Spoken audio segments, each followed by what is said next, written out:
رمضان المبارک دلوں کو زندہ کرنے کا مہینہ ہے۔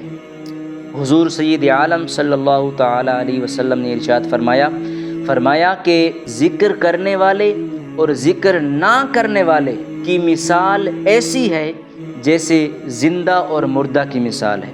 مطلب جو بندہ ذکر کرتا رہتا ہے وہ زندہ کی مانند ہے، اور جو بندہ ذکر چھوڑ دیتا ہے، ذکر نہیں کرتا، ذکر سے غافل رہتا ہے، وہ مردہ کی طرح ہے۔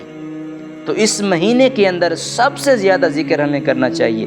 یہ جو ماہ رمضان المبارک ابھی گزر رہا ہے، اس مہینے کے اندر جتنا بھی ہو سکے ہم اللہ کی بارگاہ میں ذکر کریں، استغفار کریں۔ اللہ نے فرمایا الا بذکر اللہ تطمئن القلوب، کہ اللہ تعالیٰ کا جو ذکر ہے یہ دل کو اطمینان دیتا ہے، سکون دیتا ہے۔